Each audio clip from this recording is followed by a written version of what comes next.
당신이 그렇게 잘났다고 생각해요.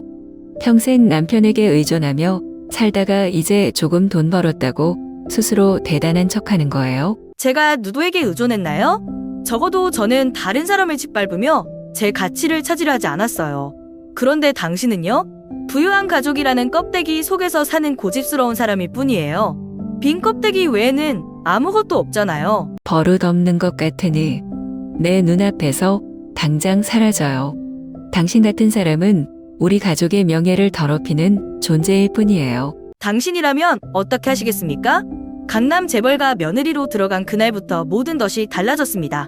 냉대, 비난, 그리고 끝없는 요구 속에서 제 자리는 없었습니다. 하지만 이제 모든 걸 뒤로하고 두산에서 새 삶을 시작했을 때 그가 돌아왔습니다. 저는 두산에서 태어나고 자란 수진입니다. 두산은 바닷가로 유명한 도시로 아름다운 해변과 활기찬 어시장이 많은 곳입니다. 저희 가족은 부유하지는 않았지만 따뜻한 정과 사랑으로 가득 찬 평범한 가정이었습니다.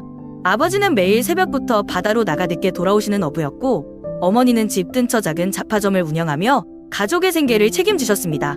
넉넉하지 않은 환경 속에서도 저희 가족은 매일 소소한 행복을 누리며 살았습니다.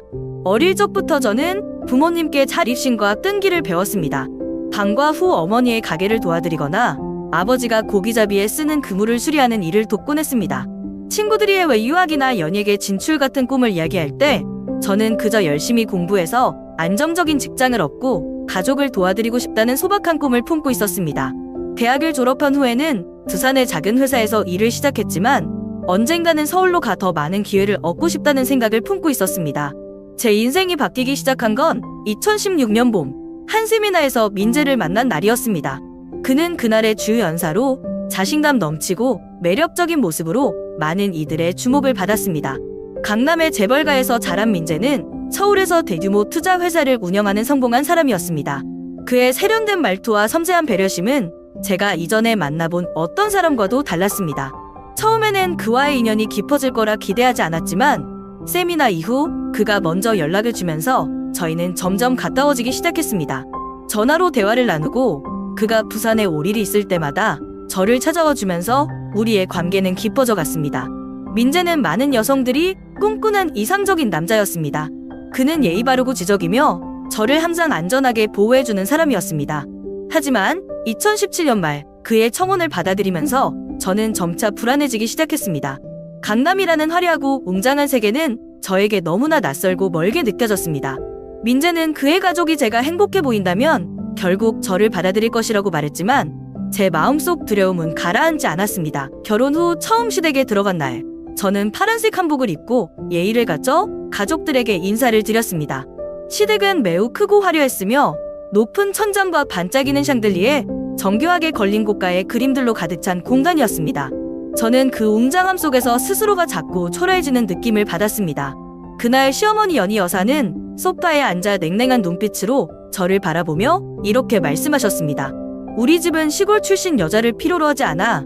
하지만 민재가 선택했으니 어쩔 수 없네. 그렇게 새로운 환경에 적응하려 애쓰며 살아가던 중에도 저는 희망의 끈을 놓지 않았습니다. 부산에서 부모님이 어렵게 삶을 꾸려가시며 저를 키우셨던 것을 생각하며 저도 이겨낼 수 있을 거라고 믿으려 노력했습니다. 하지만 마음 한구석에서는 항상 의문이 떠올랐습니다. 과연 이 모든 것을 얼마나 더 견딜 수 있을까? 제가 스스로에게 던진 그 질문은 여전히 답을 찾지 못한 채 마음속을 맴돌고 있었습니다. 며느리로서의 삶은 제가 상상했던 것보다 훨씬 더 어려웠습니다. 매일 새벽 5시에 일어나 가족 모두의 아침 식사를 준비하는 것으로 하루를 시작했습니다. 메뉴 하나하나에 신경을 썼지만 시어머니 연희 여사는 항상 저를 비판하셨습니다. 밥은 너무 질고 굽은 싱겁고 반찬은 강남 스타일이 아니네. 이런 말들은 매일같이 들리는 잔소리 중 일부에 불과했습니다. 시누이 예원은 더욱 거칠었습니다. 그녀는 제가 무언가를 하려고 하면 항상 빈정거렸습니다. 제가 강남식 김치를 담그려고 한 날에는 이렇게 말했습니다. 부산에서는 강남 김치가 뭔지도 모를 테니 제대로 하기는 힘들겠네. 그녀의 말투는 마치 저를 무시하는 듯했지만 저는 그저 미소를 지으며 넘길 수밖에 없었습니다. 이런 날들이 반복될수록 제 마음속에는 점점 더 큰 외로움과 피로감이 쌓였습니다. 민재는 제가 시댁에서 겪는 모든 어려움을 알고 있었지만 항상 침묵으로 일관했습니다. 저는 가끔 그에게 도움을 청하거나 속마음을 털어놓고 싶었지만 그는 단지 이렇게 말할 뿐이었습니다. 조금만 참아. 시간이 지나면 어머니랑 누나도 널 이해하고 받아들일 거야. 그의 말은 때로 저를 위로해주기도 했지만 실질적으로 상황이 나아지지는 않았습니다. 혼자서 모든 걸 견뎌내야 한다는 생각에 더 외로워졌고 매일 아침 눈을 뜨는 것이 점점 더 힘들어졌습니다. 시어머니와 시누이의 냉담함 속에서도 저는 민재에게 부담을 주고 싶지 않았습니다. 그가 중간에서 힘들어지는 걸 원하지 않았기 때문에 모든 걸 참고 견디기로 결심했습니다. 하지만 그 결심이 매일같이 시험받는 것처럼 느껴졌습니다. 강남에서의 생활은 너무나 다른 세계였습니다. 그곳의 화려함과 풍족함은 제가 익숙했던 부산의 소박함과는 전혀 달랐습니다. 시댁의 규율과 전통에 적응하는 것도 어려웠지만 가장 힘든 건 저 자신을 이해해줄 사람이 아무도 없다는 것이었습니다. 가끔씩 저는 어머니와 통화하며 눈물을 흘리기도 했습니다. 어머니는 항상 저를 위로하며 힘을 주셨지만 저는 그저 괜찮아요. 잘 지내고 있어요. 라고 말하며 진짜 감정을 숨겼습니다. 이 모든 것이 제게 너무나 힘들었지만 저는 여전히 희망을 품고 있었습니다. 제가 노력하면 언젠가 시어머니와 시누이도 저를 인정하고 받아들여줄 거라고 믿으려 애썼습니다. 하지만 제 안의 불안과 고독은 점점 더 커져갔고 과연 제가 이 상황을 얼마나 더 견딜 수 있을지 스스로도 의문이 들기 시작했습니다. 2020년 저는 은우를 임신했습니다. 저는 이 소식이 시댁의 태도를 바꾸고 저를 따뜻하게 받아들일 계기가 될 것이라고 생각했습니다. 하지만 현실은 정반대였습니다. 오히려 임신을 핑계 삼아 저에게 더 많은 것을 요구하기 시작했습니다. 소진, 내가 더 열심히 일해서 아기를 건강하게 키워야 해. 시어머니 연희 여사는 말씀하셨습니다. 제가 하루 종일 집안일로 지쳐있는 것은 아랑곳하지 않고 더 많은 책임을 제게 떠넘기려는 듯했습니다. 임신 초기는 체력적으로도 정신적으로도 어려웠습니다. 하지만 그런 저를 이해해주는 사람은 없었습니다. 하루는 주방에서 바닥을 닦다가 갑자기 어지러움을 느꼈습니다. 순간적으로 의식을 잃고 바닥에 쓰러졌습니다. 그날 민재는 저를 급히 병원으로 데려갔습니다. 의사는 과로와 스트레스가 원인이라고 말하며 쉬어야 한다고 권유했습니다. 병원에서 돌아오는 길에 민재는 제 손을 꼭 잡으며 걱정스러운 눈빛으로 말했습니다. 더는 무리하지 말고 우리 아기와 내 몸을 생각해서라도 쉬어야 해. 민재의 따뜻한 말은 잠시 저를 위로했지만 집에 도착하자마자 시어머니의 냉담한 말이 저를 다시 현실로 끌어내렸습니다. 다른 사람들까지 힘들게 만드네. 이렇게 못 견딜 거면 왜 우리 집에 들어오겠다고 한 거야? 그 말은 마치 제 존재 자체를 부정하는 것처럼 느껴졌습니다. 제 몸과 마음은 점점 더 지쳐갔고 이제는 눈물을 감추는 것조차 힘들어졌습니다. 시어머니와 시누이의 기대는 점점 더 높아졌고 그 기대를 충족시키기 위해 저는 스스로를 희생해야 했습니다. 그러나 제 몸 상태는 점점 악화되었습니다. 어쩔 수 없이 민재에게 도와달라고 부탁했지만 그는 항상 조금만 더 참아보자라는 말로 저를 달랠 뿐이었습니다. 임신은 저에게 큰 축복이었지만 동시에 더 큰 고통과 외로움을 가져왔습니다. 저는 뱃속의 아기를 위해서라도 이 모든 것을 견뎌내야 한다고 스스로를 다독였습니다. 하지만 시댁의 냉랭함과 끊임없는 엇박 속에서 제 마음은 점점 더 무너지고 있었습니다. 가끔 밤이 깊어지면 저는 주방 창문 밖으로 보이는 달을 바라보며 마음을 추슬렀습니다. 내가 잘못 선택한 걸까? 아니면 더 강해져야 하는 걸까? 스스로를 다그치며 희망을 잃지 않으려 애썼지만 제 마음속에는 점점 더 큰 물음표가 생겨났습니다. 과연 이 모든 상황 속에서 저는 행복을 찾을 수 있을까요? 은우를 출산한 후 저는 더 이상 견딜 수 없었습니다. 2021년 어느 날 저는 은우를 품에 안고 짐을 챙겼습니다. 민재에게 생각할 시간이 필요하다라고 말하며 부산으로 돌아가겠다고 했습니다. 그의 반응은 예상외로 무미건조했습니다. 그는 저를 붙잡지도 않았고 단지 고개를 끄덕이며 이렇게 말했을 뿐입니다. 내가 필요하면 연락해. 그의 냉담함은 마치 제가 떠나는 것이 당연하다는 듯 보였습니다. 그 순간 마음 한구석에서 느껴졌던 미련조차 사라졌습니다. 저는 은우를 안고 고향으로 돌아갔습니다. 부산에 도착한 첫날 밤 어머니와 함께 작은 방에 앉아 있었습니다. 어머니는 제 손을 잡고 따뜻하게 위로하셨지만 저는 말없이 눈물만 흘렸습니다. 그동안 쌓였던 고통과 외로움이 한꺼번에 터져 나오는 듯했습니다. 다음 날부터 저는 새로운 삶을 시작하기 위해 움직이기 시작했습니다. 서울에서의 상처를 지워내기 위해 뭔가에 몰두해야 했습니다. 아이를 돌보면서도 제가 할 수 있는 일이 무엇인지 고민했습니다. 결국 제 손재주를 살려 아기 옷을 직접 디자인하고 온라인으로 판매해보기로 했습니다. 처음에는 모든 것이 어렵게 느껴졌습니다. 제품 사진을 찍고 쇼핑몰을 세팅하고 광고를 내는 과정까지 전부 낯설고 혼란스러웠습니다. 하루에 몇 시간씩 은우를 재운 후 밤늦게까지 컴퓨터 앞에 앉아 일을 해야 했습니다. 그러나 제 곁에는 어머니와 친구들이 있었습니다. 어머니는 손수 디자인한 옷을 함께 꿰매며 저를 도와주셨고, 친구들은 온라인 홍보와 상품 등록을 지원해 주었습니다. 사업을 시작한 지 몇 달 후 드디어 첫 주문이 들어왔습니다. 작은 승리였지만 저에게는 큰 희망을 주었습니다. 점점 주문이 늘어나고 아이 엄마들 사이에서 제 브랜드가 입소문을 타기 시작했습니다. 그럴수록 저는 더 열심히 일했고, 마침내 부산의 작은 공방에서 시작한 사업이 점점 자리를 잡아갔습니다. 하지만 시댁과의 끈은 완전히 끊어지지 않았습니다. 어느 날 제가 한창 작업을 하고 있는데 민재에게서 전화가 왔습니다. 은우는 잘 있니? 그의 목소리는 여전히 차분했지만 뭔가 담담함 뒤에 감춰진 감정이 느껴졌습니다. 잘 지내. 너는 괜찮아? 그런데 어머니가 너를 만나고 싶어 하셔. 그 말에 저는 순간적으로 분노가 치밀었습니다.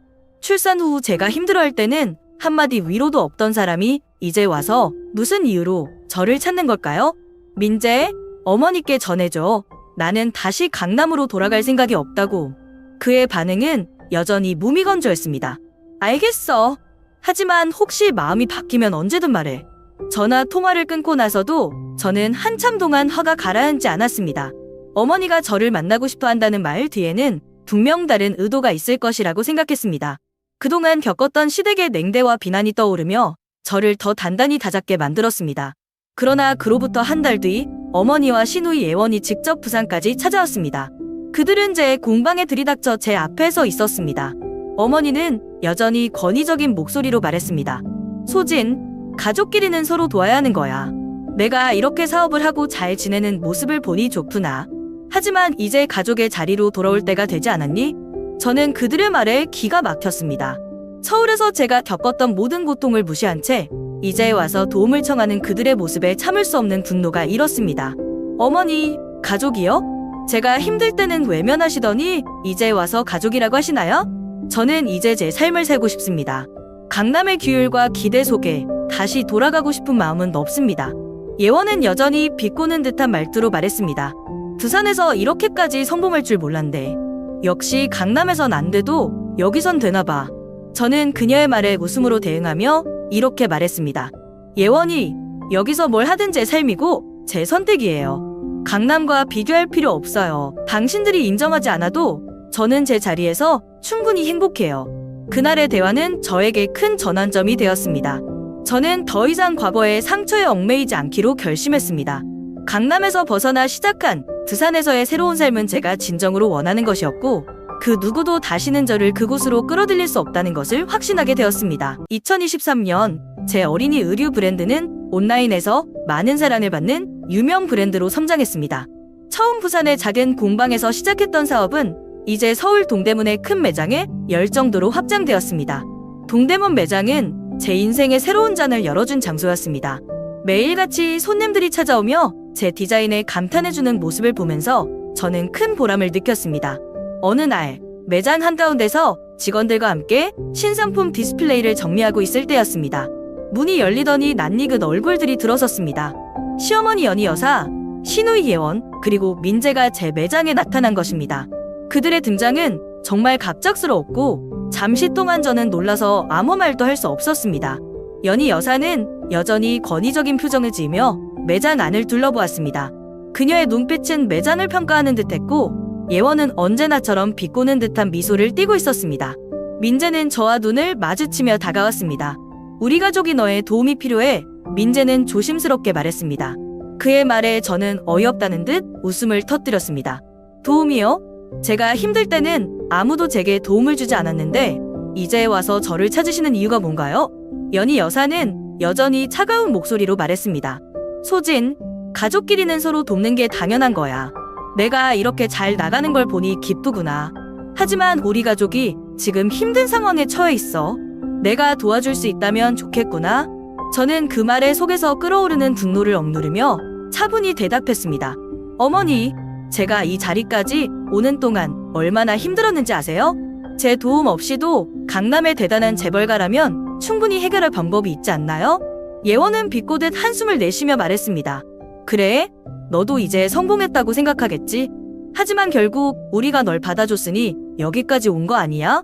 그 말에 저는 더 이상 참을 수 없었습니다. 받아주셨다고요? 제가 강남에서 받았던 건 냉대와 비난뿐이었습니다. 어머니와 당신들이 제게 해준 건 아무것도 없어요. 제가 여기까지 온 건 오로지 제 노력 덕분입니다. 민재는 그제야 입을 열었습니다. 소진, 우리도 잘못이 많았어. 내가 널 지켜주지 못한 것도 미안해. 하지만 지금은 가족으로서 서로 도울 수 있는 방법을 찾아보자. 그의 말에도 저는 마음이 흔들리지 않았습니다. 민재, 가족이요? 가족은 서로를 보호하고 지지하는 존재라고 생각해요. 하지만 내가 필요할 때는 어디에도 없던 사람들이 이제 와서 가족이라는 이유로 도움을 요청하는 게 옳은가요? 그들의 방문은 저에게 과거를 돌아보게 했습니다. 강남에서의 고통스러운 시간, 홀로 부산에서 새 삶을 시작하며 흘렸던 눈물, 그리고 지금 이 자리까지 오기 위해 들였던 모든 노력, 이 모든 기억들이 떠오르며 저는 더 이상 그들에게 휘둘리지 않겠다고 결심했습니다. 저는 그들을 제 사무실로 안내했습니다. 연희 여사는 여전히 권위적인 태도로 자리에 앉아 저를 똑바로 쳐다보며 말했습니다. 소진, 우리는 가족이야. 가족끼리는 서로 도와야 하는 게 당연한 거다. 내가 지금 민재를 어려운 상황에 두고 떠나는 건 옳지 않아. 그 말은 마치 제 결정을 비난하는 듯 들렸습니다. 하지만 이제는 더 이상 참을 수 없었습니다. 저는 그녀의 눈을 똑바로 바라보며 단호하게 대답했습니다. 가족요? 가족은 서로를 아끼고 지켜주는 곳이어야 해요. 하지만 제가 강남에서 받은 건 상처와 맹대뿐이었어요. 저는 그 모든 걸 견뎌내며 지금 이 자리까지 왔습니다. 이제는 제 자신을 위해 살 차례예요. 더 이상 그런 요구를 하지 말아주세요. 그리고 다시는 여기 오지 마세요. 제 말에 연희 여사는 순간 놀란 듯한 표정을 지었지만 곧 권위적인 태도를 되찾으며 반박했습니다.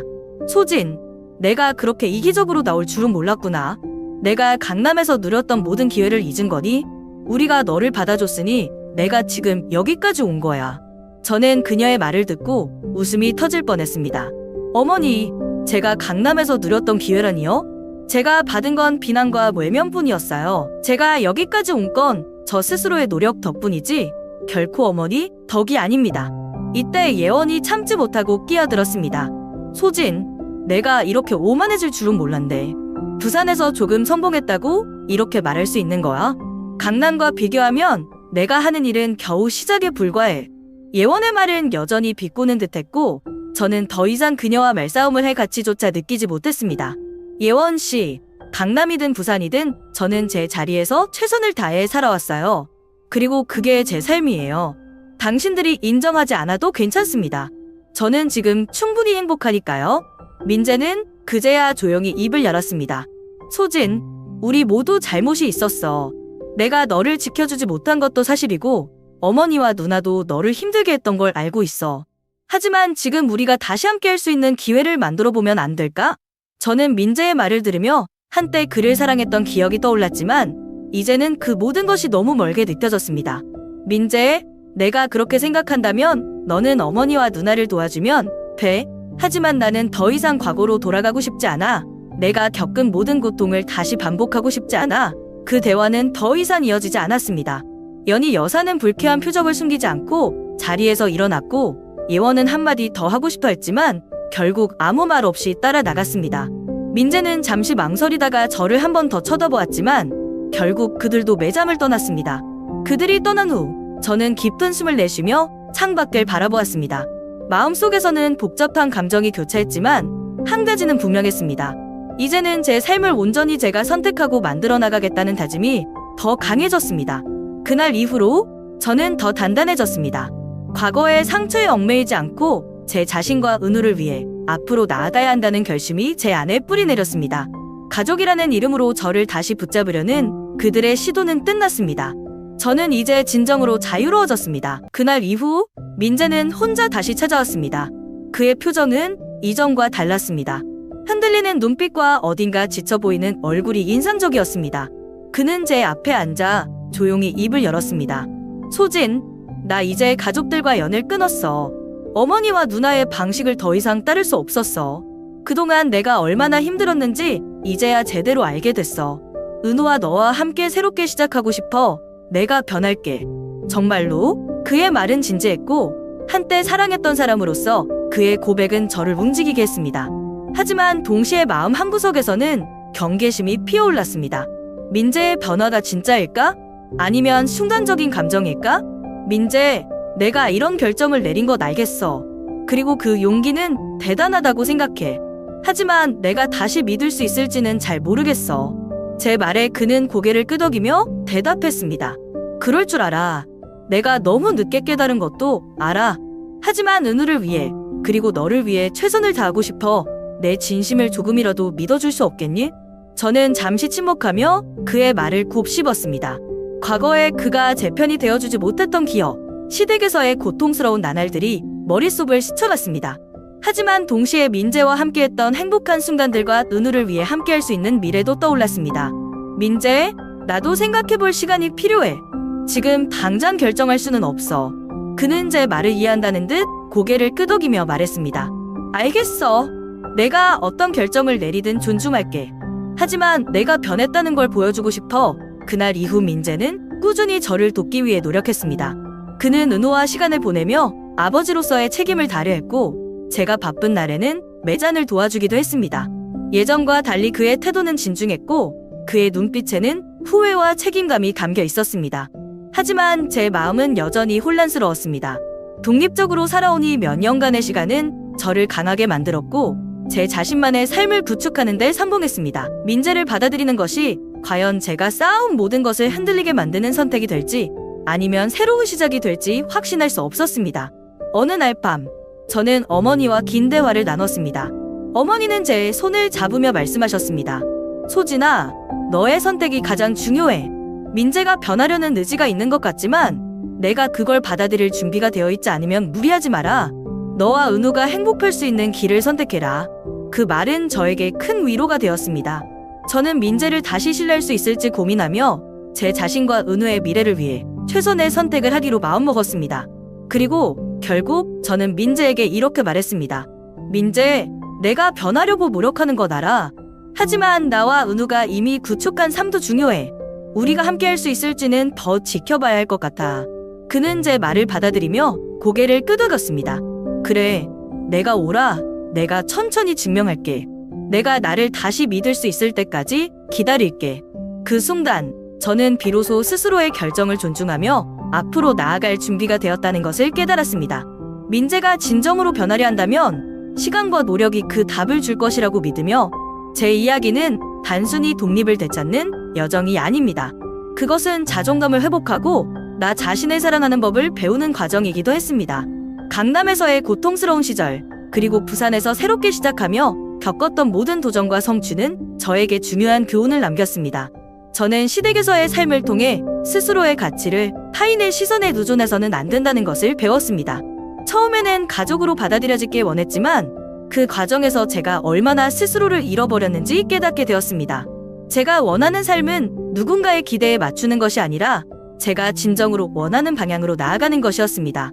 부산으로 돌아와 사업을 시작했을 때 처음에는 두려움과 불안감이 컸습니다. 그러나 한 발 한 발 앞으로 나아가며 저는 스스로를 믿는 법을 배웠습니다. 작은 성공에서부터 시작해 큰 성취를 이룰 때까지 모든 순간이 제겐 값진 경험이었습니다. 그 과정에서 어머니와 친구들, 그리고 주변의 소중한 사람들이 저를 지지해준 덕분에 저는 더욱 강해질 수 있었습니다. 민재가 다시 제 삶에 들어오려는 모습을 보면서 저는 과거와 미래를 모두 돌아보게 되었습니다.